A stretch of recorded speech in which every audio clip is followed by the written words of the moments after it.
Hi guys, welcome back. I'm Vikas. I'm a PT trainer here at Bangalore, India. So I'm going to give you some methods and techniques with the help of which you can score full marks on the summarized spoken text question type of the listening section. Now, a lot of students find difficulty with this particular section. I'd like to also give you a hint that this also follows a similar structure and procedure like that of a retail lecture. Now, if you're doing well with the retail lecture, you should be able to pull this one off as well. Nevertheless, I have provided all the methods that could be really useful. Make a note of it. If you've got any questions or queries, please feel free to leave a comment below. Remember guys, this is really important. You'll have to score well in this. This also contributes to marks in some other sections as well. I have given the details in the continuation of this video. If you like the video or find this video useful, please subscribe to the channel. Thank you. Alright guys, let's understand today some of the methods and techniques that we could use for the summarized spoken text question type of the listening section. Now before we dive into the methods and techniques, let's quickly understand the scoring. You will be judged on the content that you write, the grammar, the form, the spellings and vocabulary. Okay. Now that we know the scoring part, let's just quickly have a look at the example type. Now, have a look at the example 1. This is what your question type will look like. You will hear a short lecture. Write a summary on what you have just heard from the lecture in your own words. You have 10 minutes to finish this task. Your response will be judged on the quality of your writing and how well your response presents the key points presented in the lecture. Okay, I will give you the details of both the examples. I will play the audio for you as well. Before we do that, let's have a look at the methods so you could use those methods and write your summarized text in the comments. Now let's dive into the methods. Before we dive into the methods, let's quickly understand the techniques. You will have 10 minutes for this. The summarized spoken text is also similar to the summarized spoken text of the speaking section as well.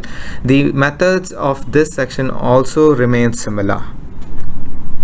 Now please make sure that you use the complete use of 10 minutes. The time is not carried over to the next question, so make sure you use complete 10 minutes. Okay, write between 50 to 70 words. Guys, do not write any less than 50 words or more than 70 words. I would say stick to roughly about 60 words is at max, but more than 50 words. Okay. Alright, step number 1 for methods is get ready to take notes. It is a common practice just before the reading section, people put their headphones down. You also have an optional break between the reading and the listening section of about 10 minutes. I would recommend that you take the break. Once you come back from the break, just make sure that you put your headphones on. Do not put it around your neck because you might just miss some critical points at the beginning of the lecture.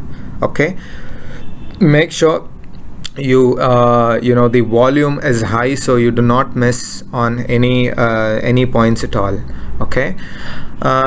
When you put on your headphones, just make sure the volume is high, and you have to listen carefully because the lecture could be given by anybody, so there could be some ambiguous words or sentences or different accents that would come into play, and there would also be some other noise from other audiences, so just make sure you're listening really carefully. Now keep your notes handy and make as many points as possible as soon as the lecture starts.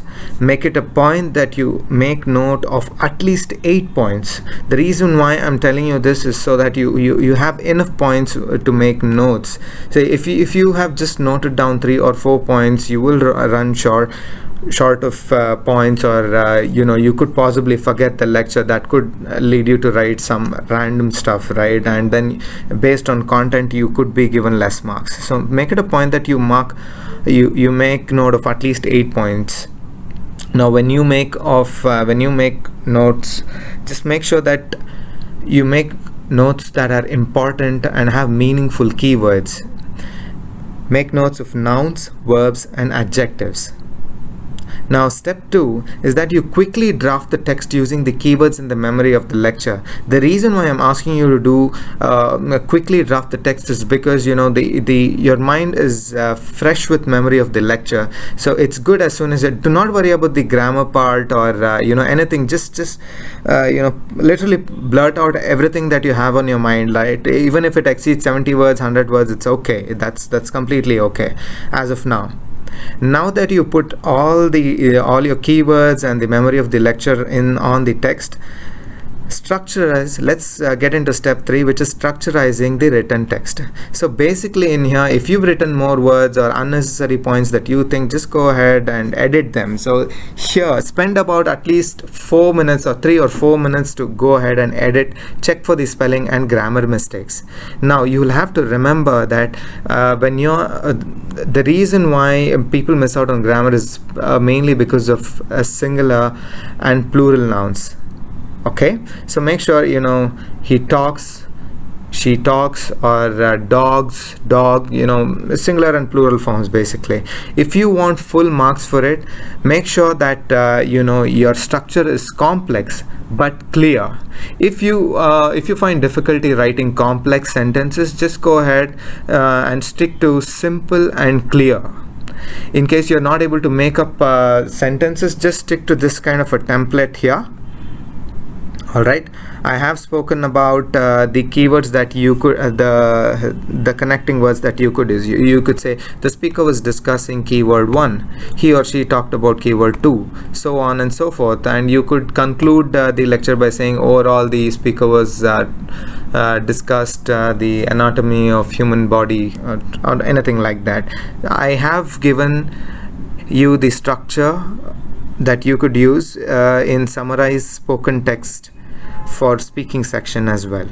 So this forms the method, guys. So the step 1 is where you are you take notes, step 2 is where you quickly draft it, and step 3 is basically where you structurize the written text. Okay, now that you know the methods, I'm going to play 2 short videos. I also have answers to them, but I'd like you to write your own version of your summarized text. Okay, here's the example that I'm going to play here.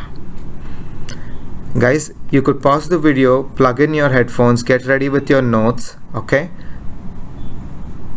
alright, I'm assuming you have your notes ready and you have your headphones plugged in. If you're still not ready, go ahead and pause the video. Alright, I'm playing example number 1. The brain is basically built from the bottom up. First, the brain builds basic circuits that are responsible for basic skills, and then more complex circuits are built on top of those basic circuits as we develop more complex skills.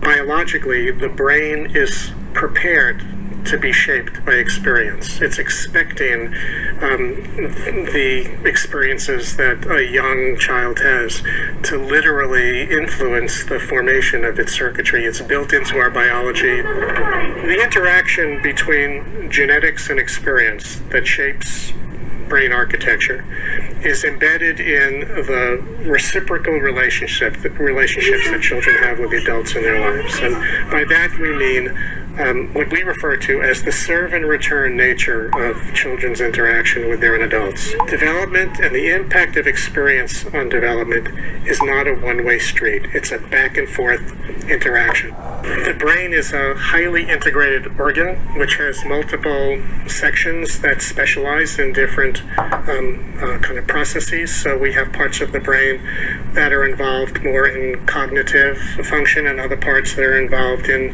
processing of emotion, and parts involved in seeing and hearing.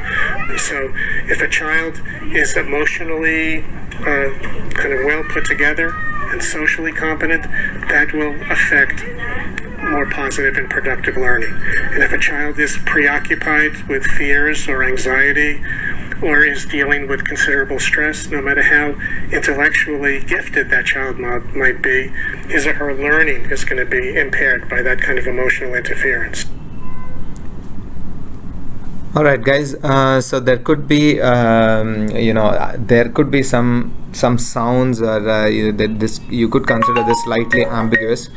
slightly ambiguous. The reason why I've left it this way is so that you will face challenges like this where the video is slightly ambiguous. So just make sure you write your own version of the summarized spoken text. I will go ahead and review them in the comment section. Okay, if you're done with this, you could pause the video right now. Alright, so I'm assuming you've summarized the spoken text, or if you haven't, just go ahead and pause the video. I'm going to play the next video so you can practice once again. Okay. What I'm going to focus on today is really different, larger forms of genetic variation involving essentially gains, losses, and inversions of sequence. So shown here is a fairly, in a simple diagram, we have an example of some structural variation, operationally defined as events greater than a kb in size. So we have pieces of DNA that sometimes become deleted, we have pieces of DNA that sometimes become duplicated on chromosomes, and regions which can be in fact inverted or turned around with respect to another orientation. So this very busy map here represents probably about 3 years of work in my lab just to kind of characterize the general pattern of structural variation in 8 human. Alright guys, I'd like you to write these, summarize this spoken text as well and mention it in the comment below. I will have it checked. In case you have some confusions, you could refer to this and this. I look forward to your comments. This is Vikas from the PTE lectures. If you have any queries or questions, please feel free to drop me a mail. You could WhatsApp me or drop a comment below. Have a look at the method once again. If you'd like to, you could pause it. You could pause the video and make a note of it anytime. Thank you for your time, guys. Have a wonderful day.